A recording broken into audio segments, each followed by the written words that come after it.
Surprise! Hi, everybody. Hello. I popped in to say hello.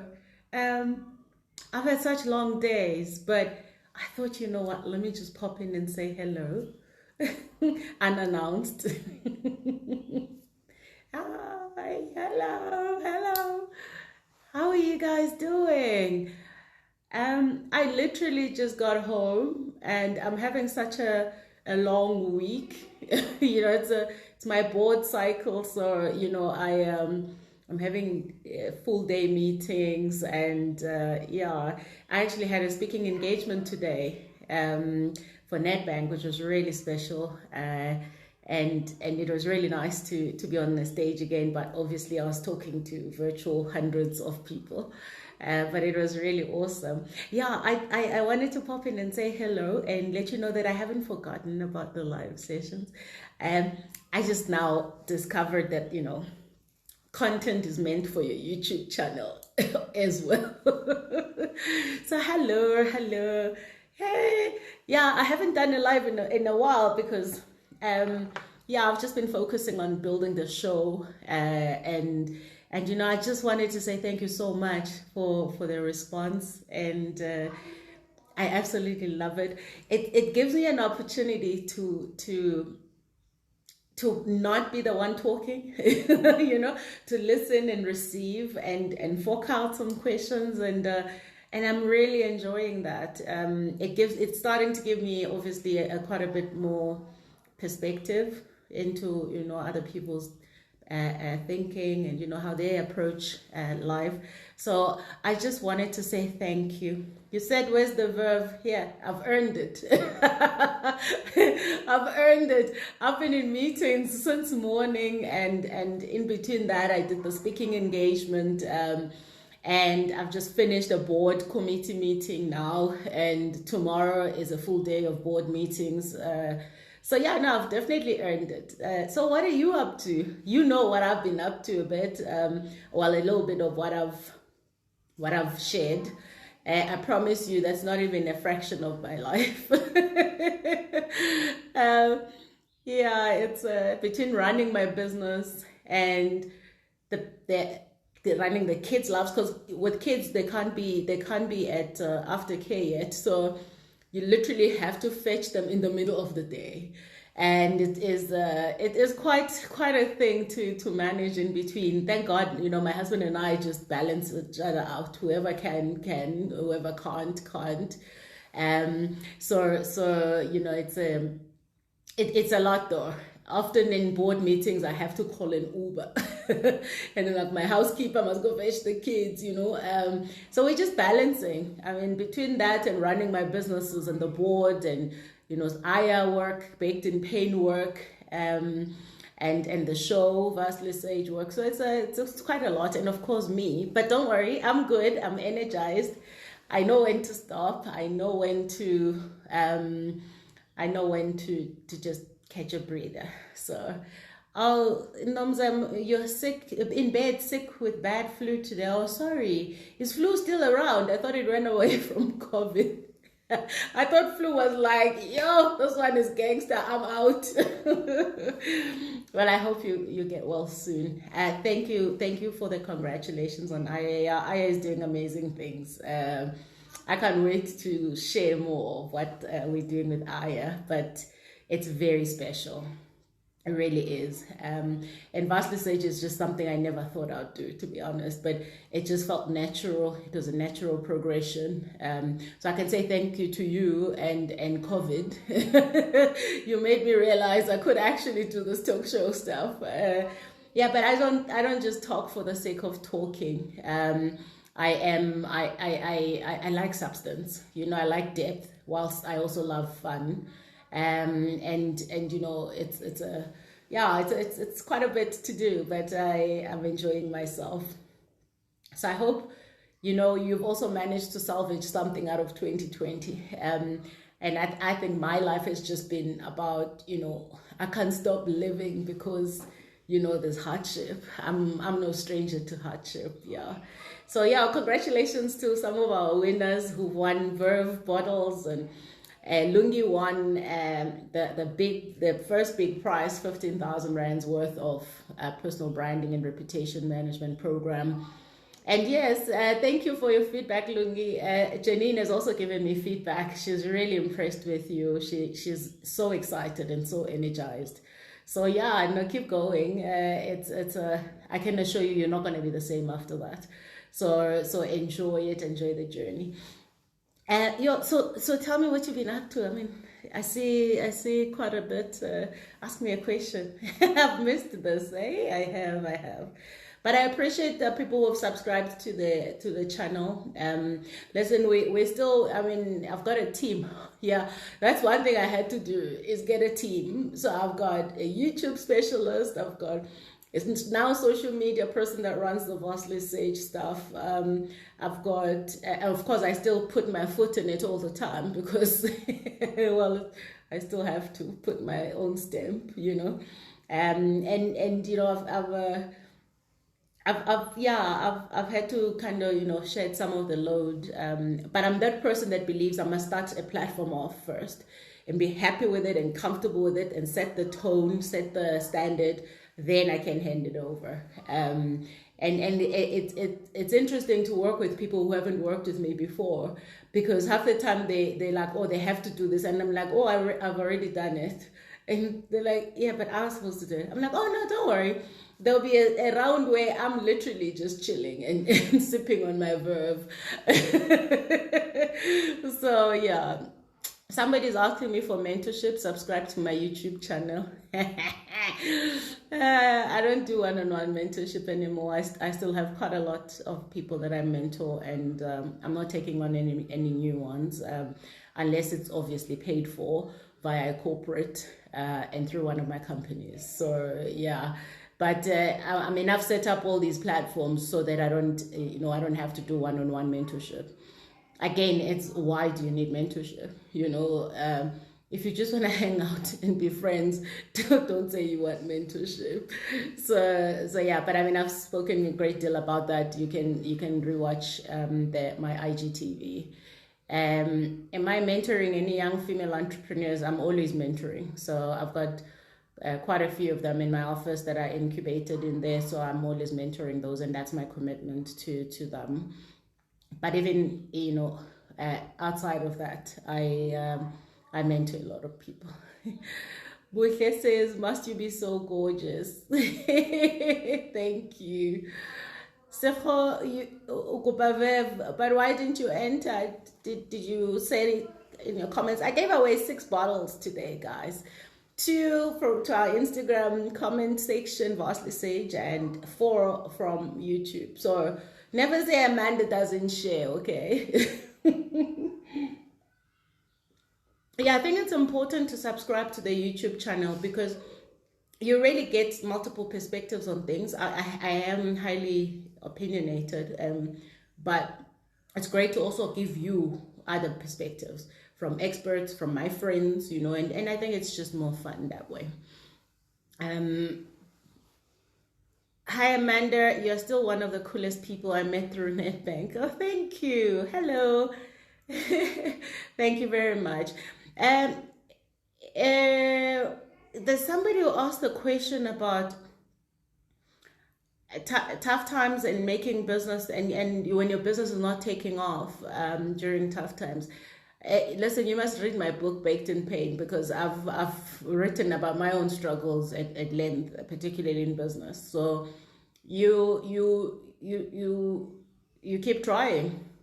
You know, you learn on what it is that didn't work. But I'm very clear that one of the greatest ways to start and run sustainable businesses is to make sure that you are solving a real problem. So businesses that are solving a social problem, I've seen, are gaining a little more momentum and are sustainable because you are solving real problems. I have a problem. I have let me not call it a problem. It really worries me. It concerns me where I see people starting businesses that everybody is doing. You know, you want to do everything that other people are doing. And literally, there's probably hundreds of thousands doing the same thing that you're doing. Now, unless you've got some value proposition that is completely different from you, so you might be doing the same business, but how you're delivering that service or that product is different. You know, differentiation is everything in business. And I really don't encourage people to just keep doing businesses just for the sake of it, and that, you know, others are doing it and others are seemingly successful at it. And it's not, you know, just try and find and spend your time looking at what are real social problems around you and what can you do to solve them. And I find that, you know, that is it's purpose aligned with a commercial model. So yeah, I would say that. Somebody says, what leadership quality do I value the most about myself? I really think it's that ability to treat people the same, you know, to respect people the same. I don't have in any of my spheres or organizations or even my companies where one person is treated differently from another. I'm that leader who finds it offensive if people expect me to favor them over others. So I really think that is, and I treat people as human beings with hearts, with lives, with problems, with challenges, with ambitions. And you know, I must tell you, our financial manager has been working out of Abu Dhabi for the last month. In fact, I think it's about a month now. I mean, I've been with this guy since 2014, and his family, his wife and kid moved over, and you know, he hasn't seen them. He was supposed to go see them in April, so in the better part of a year he hadn't seen them. So, you know, I said to him, why don't you just go and work from Abu Dhabi? You know, you don't have to be here to actually get the job done, and you're a professional that knows what needs to be done. So I don't micromanage people. In fact, I can't work with people who require close management and micromanagement. I'm not a good leader for people who need that. I love people who know how to manage themselves and will call upon me when they need advice and support. Of course, I lead the organization. I drive the relationships, and you know, but I share that with the team. So yeah, I've said a mouthful, but those are the things that I treasure about myself, and the level at which I respect people.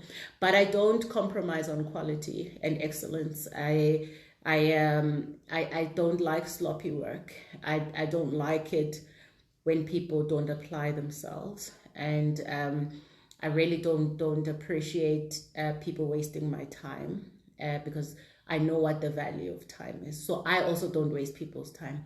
Very, very rarely am I late for a meeting. As in, it doesn't matter what is happening, I'm always the first one to arrive. And you know, if I'm late for a meeting, I let the people know, oh, it's because, you know, something I really, really can't do anything about it. But it's not a surprise to others. I mean, I've had people try and get my time, and I dedicate an hour to them, and the person arrives 25 minutes late and without any notification. That pisses me off. In fact, I write you off for life. And I don't forgive that one. So what are the things I don't like? And my team will tell you, spelling mistakes. I don't like spelling mistakes because they say to me, you did not apply yourself. You did not read through what you're sending. And listen, spelling mistakes occur all the time. I'm just talking, if you're going to give me a document and you say to me, Amanda, I've finished this, please review it. That means I'm going to spend my time reviewing it. So the moment I've got that mind, the moment I pick up a spelling mistake, my mind just shuts down and I can't continue. So, so my team knows that.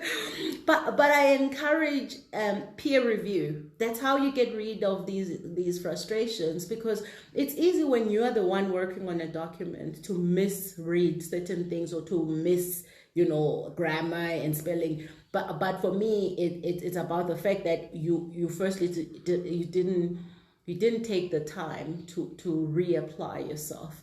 But let's assume you did apply yourself. You didn't take advantage of the resources at your disposal, which is first of all spell check, but a peer review system. So your colleague, everyone has someone who can just glance through over the stuff. They don't have to know the content, but they can understand what the writing. And I'm of that a big believer that your work is how you introduce yourself to the world. So if I get an email and you've misspelled my name, or you send me a text on DM, you want time with me, but the first thing you do is call me Ayanda or Amandana or Amanda. Right there, I'm like, no. So yeah, it's in the detail. It's in the little things.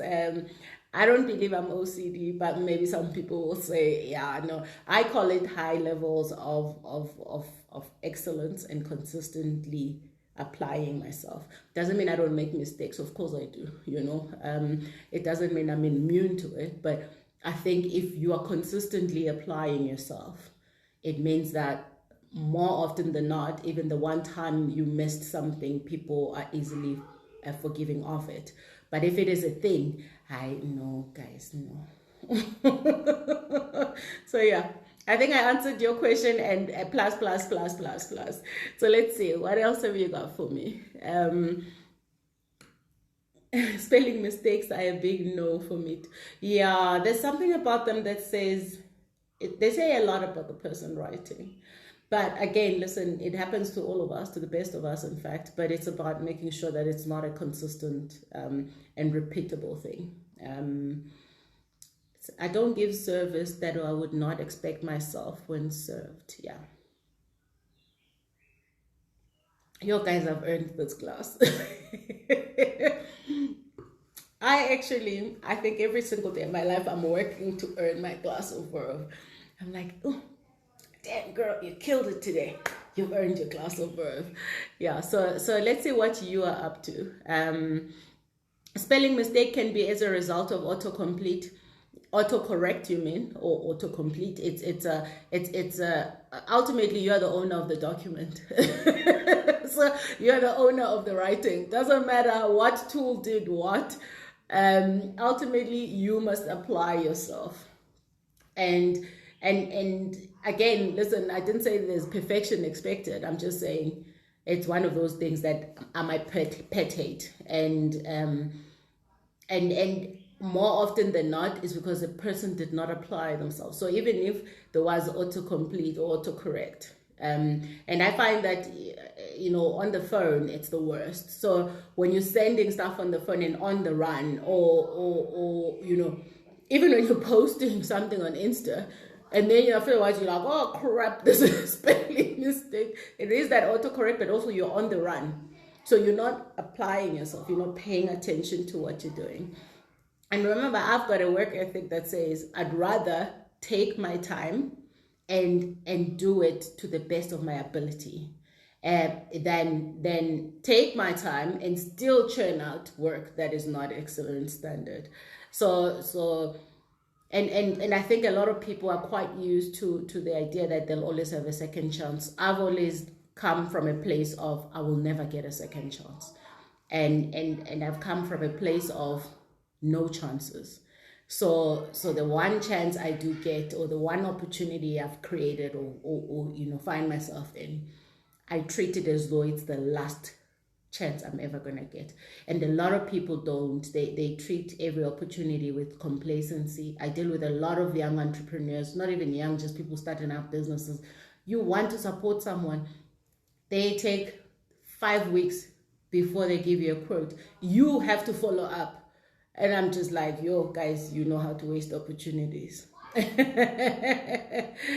And Kele says, I was having a moment with myself before joining in. When you say a moment with yourself, what do you mean exactly? Show us.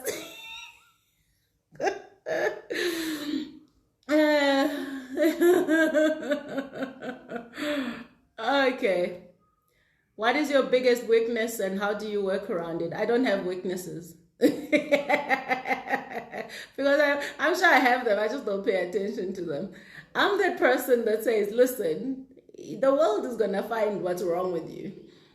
You decide what you want to focus on. Because remember, I think weaknesses or what the world sees as weaknesses, I see them as my shadows.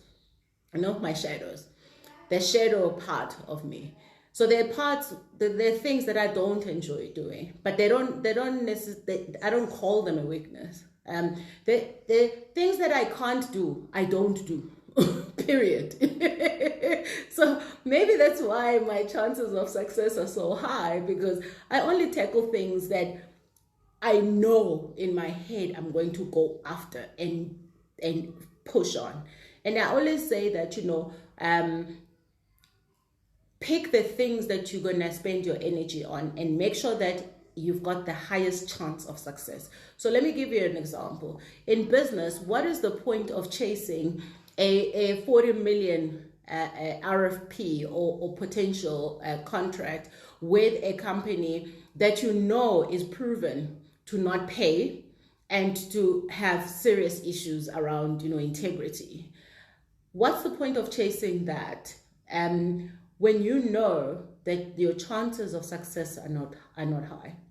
Especially if you're a person that really goes about doing business the right way. When you can actually be chasing multiple small millions, but build that up and your chance of success at it are higher, and your integrity will never be questioned, and you know that everything is above board. So again, it's about where do you want to use your energies. I'm very clear about the things that I like doing and I don't like doing, and I focus my energies more on the things that I'm great at. And where I'm not good at something, or I don't have interest in it, because I actually don't think there's anything I can't do if I put my mind to it. I'm that person, I tell you. But you have the right people around you who can balance you on that. If you ask my husband what my weakness is, he'll tell you I leave shoes everywhere. He hates it. I leave shoes everywhere. In our bedroom, and in the night when he goes to the bathroom, he screams because he stepped on a stiletto or stepped on, some of my shoes have got studs, and anyway, but he also has his quirky things that he does. So I'm good. So I don't think I'm always against these corporate things where, tell us what your weaknesses are, because the world often wants you to focus on the stuff that you don't do well. I'm saying the stuff that you don't do well. So how about we focus on the things that you do really well and get the benefit of that and get the most out of you? Because whatever you are passionate about, you will in all likelihood do really well at. So I've got a whole different outlook on what weaknesses are. And I don't hang out with people who keep telling me about weaknesses, especially mine. I'm like, well, you are just here to nitpick on the things that I'm actually don't care for. But I'm incredibly self-aware. I know exactly who I am. I know exactly what I enjoy and what I don't enjoy. I know what I'll spend my time on and what I won't spend my time on. And, so in that sense, I know exactly what I need to change or what I don't need to change, and I know the things that I choose to change. And the truth is that when you're at my age, you've lived enough to know that this is who you are, this is who you choose to be. And I'm at that point in my life where you take me as I am, or you keep walking, baby, keep walking. All right, let's see. Yeah, and I think that's correct. I've accepted myself, and once you accept yourself, you really do focus more on your abilities and the things that you enjoy, as you say, and it is, and accepting yourself. And what I've said here doesn't mean I'm perfect or that there's things like I'm the best at everything. No, it simply means I know what it is that I'm best at and what I'm passionate about, and I chase those things and I use my energy on those things. I am not actually aware of any situation in my life right now where I do things I don't like doing, or things I don't enjoy doing. I can't think of a scenario that comes to mind immediately, because I'm not, my life is not positioned that way. I don't do that because I think it's the biggest waste of my time. But remember, I'm in a space where I own my time. I own my destiny. I decide. So you might find that if you're in a corporate job, your whole predisposition is different, because someone owns your time. Someone decides your destiny. If you don't accept that you have weaknesses, you're seen as arrogant. If you don't focus on your weaknesses, we must remember, in a corporate system, somebody must be at the bottom of the food chain. Somebody must be at the bottom of the food chain. So for you to be shoved to the bottom of the food chain, they must find weaknesses. There has got to be weaknesses. So that system encourages more of that. And somebody has to be at the top. And when you look at them and you think, how come you are at the top of the food chain and you are the one that I would say should be at the bottom of the food chain? It's all just a game. But of course, I love corporates. They're my clients, so I have to be nice. Have you always been a good public speaker? If not, what did you do to improve on it? I've never done any training for public speaking. I do believe that you can train to speak. Now, there is a difference. You can learn to do a PowerPoint presentation. You can go to Toastmasters and learn how to speak in public. What I do is not public speaking. It's not just public speaking. It is motivational and transformational speaking. So I don't just get up and speak. I decline invites to speak about topics that are not to my liking or or aligned with my purpose. So because I'm a girl in IT, I get invited to talk a lot about IT stuff, 4IR, that you name that. I decline those things because I'm not passionate about that. I do IT as a, put food on my table. I'm more passionate about job creation, and IT happens to be the industry that I've come from and focused on. But it's not my chosen area of speaking, because I don't necessarily believe it transforms people's lives. Whatever I can get up and say about 4IR, you can Google on the internet and get the same information. So I use my story as a platform through which I can change people's lives, transform them, give them hope, offer faith, offer a whole lot of self-belief and faith, and the idea that the sun comes up eventually and that people mustn't give up. So what I do is not public speaking. I don't practice. I haven't been trained. There are times where a topic is quite specific, but the tool is always my story. The tool is me. I'm the presentation. I'm the presentation, baby. All right, let's see. What did I miss?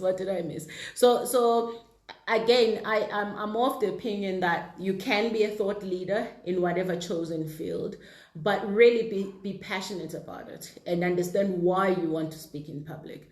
Because you speaking in public, anyone can speak in public, but you can also just be like, So can you just have substance, please? Can you just be clear about why you want to use those platforms? If it's just for popularity, I'm pretty sure you could find it other ways, because your words, once they're out of your mouth, that's it. You can't take them back. And I am a person that only does what I believe is in line with my purpose. Thank you. Oh, so you've missed this. I'm glad to hear. Mbali says you've summed up corporate so beautifully. Listen, I've been there. I've been there. Let's just say I've been there for many years, and it's a system that works for those that are able to navigate it. I took lots of lessons from there. I feel like I probably have the best of both worlds now because I deal with corporates, but from an outside perspective. I apologize. I forgot to do these things that come with. Yeah, there we go. Sorry. I forgot to turn my phone to silent. So yeah, it is a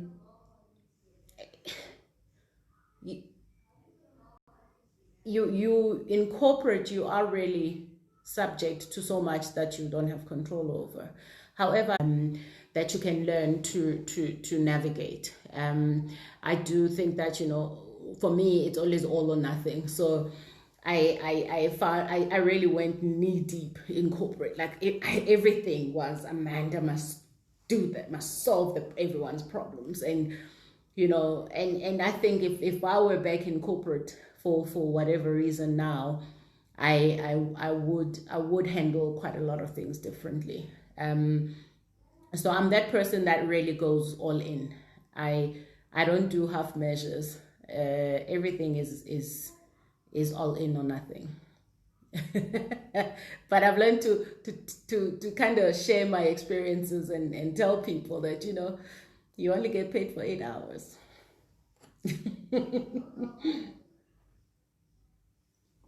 Okay, let's see. Yeah, I think corporate is actually quite a thing for everyone. But listen, it's I don't want or expect everyone to be out here doing what I'm doing, and doing what many of us are doing as entrepreneurs, especially if you're not one, you know. If you're not an entrepreneur, don't come out here. Stay in corporate, find a way. Because it's tough out here. But you know, those that love risk and want to go for it all the time are succeeding. But you carry a lot of scars as well and wounds, you know. But I've learned in business, don't take anything personal. If you didn't win a contract, it has nothing to do with you. It has everything to do with the fact that the client chose somebody else. And sometimes there's somebody that's actually offering something better than you. So I don't even go in with a sense of entitlement. And I'm not that person that says, because then I must. No. I hustle hard for everything.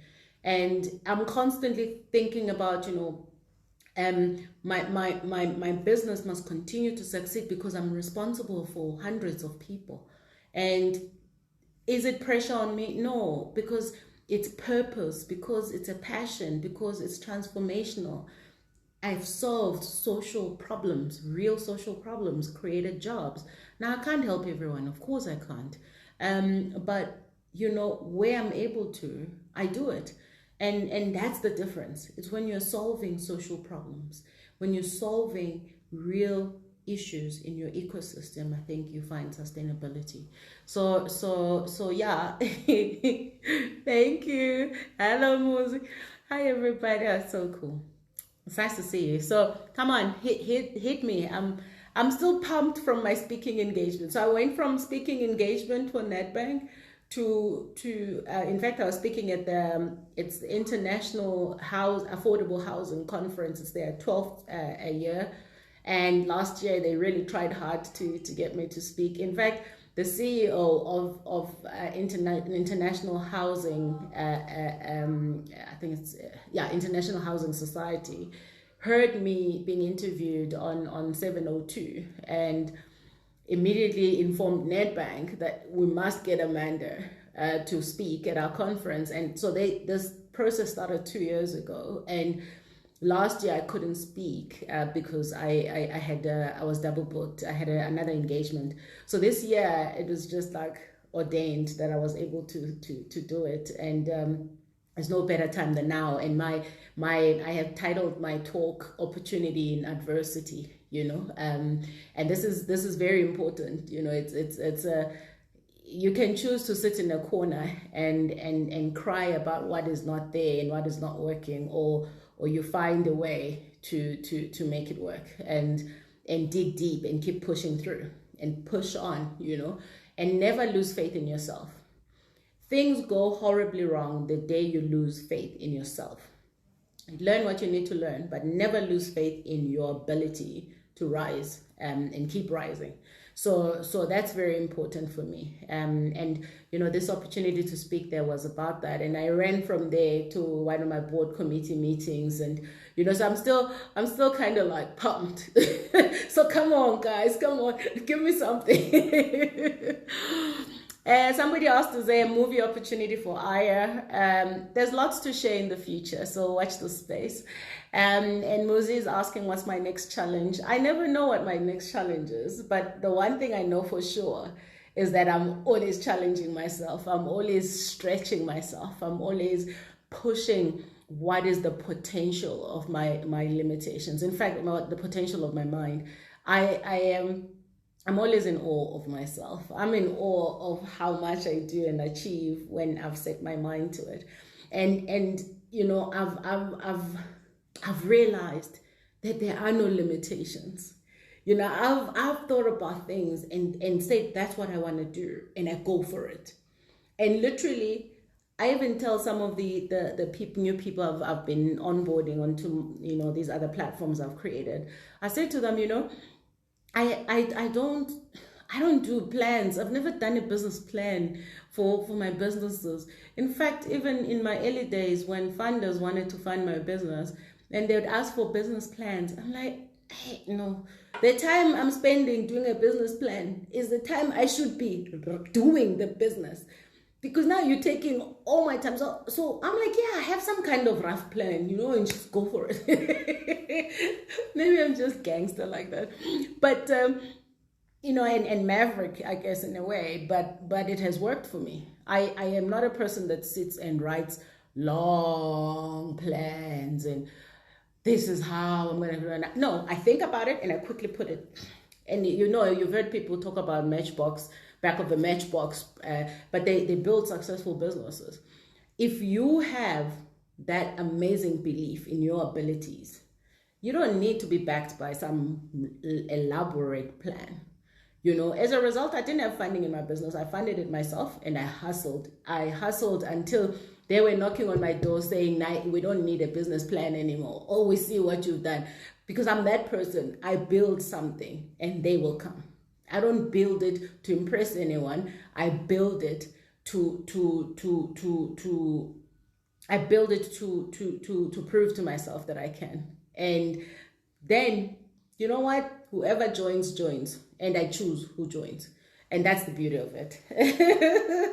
So I'm going to leave this here. I know it's good. It's really good. But I just got home and poured myself a glass and I thought, let me hang out with you for a short while. And please, all I wanted to also say is I really, really appreciate your subscription to my YouTube channel. We still have a lot of people that watch it but haven't subscribed. So please subscribe so that you get notifications. I will absolutely also be doing quite a bit of talking there. There's more episodes coming. We fine-tuning everything as we go. So I really appreciate you. I appreciate your engagement. I appreciate your support. And the feedback has been amazing. It's been so moving. I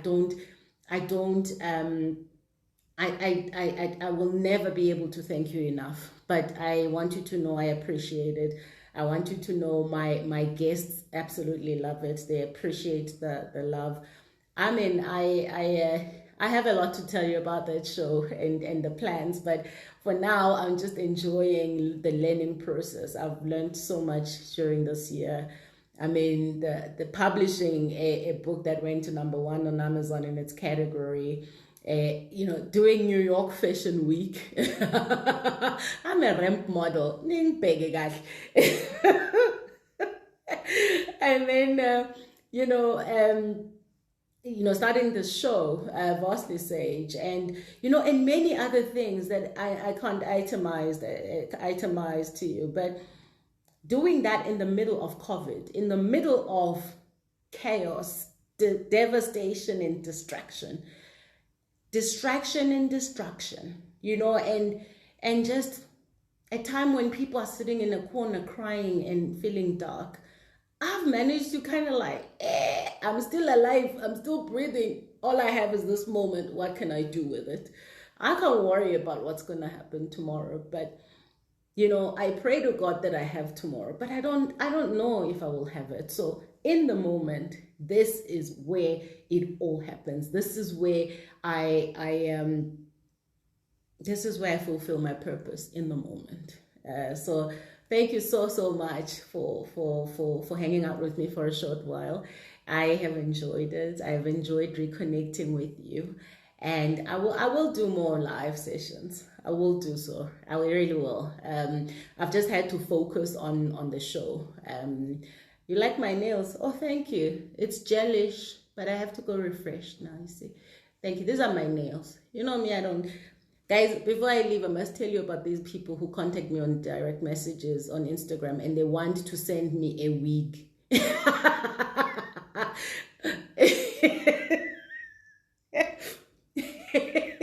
Or they want to gift me a set of nails. I'm like, guys, that is rule number 1 in business. Know your customers. Anyway, before I start picking on people with wigs and weaves, it is the funniest thing. I've also had people ask me to come in and do ombre brows. I'm like, ombre?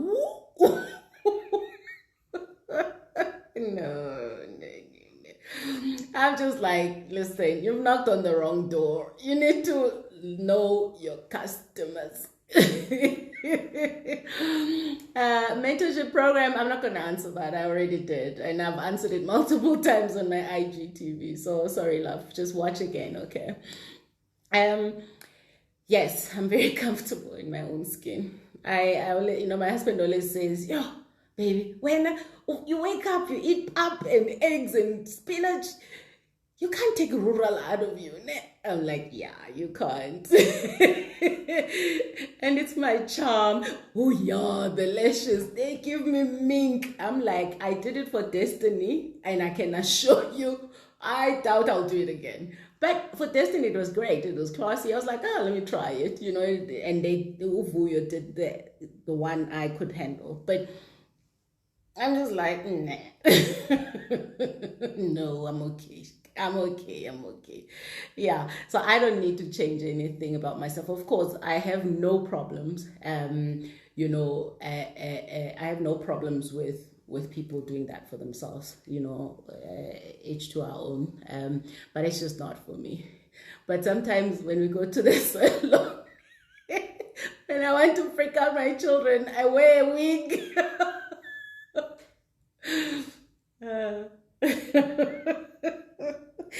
I get there and I take one of those wigs and I put it on and I say, guys, look. Anyway, it's all good, guys. I am enjoying myself. I just keep taking every moment as it comes, and I'm always on the positive side of things, because what's there to achieve when you go negative? So I'd rather use all that energy to stay on this side of positivity. So take good care and enjoy your evening. This was a good laugh, and I've enjoyed hanging out with you. See you on Vastly Sage. See you soon. Bye.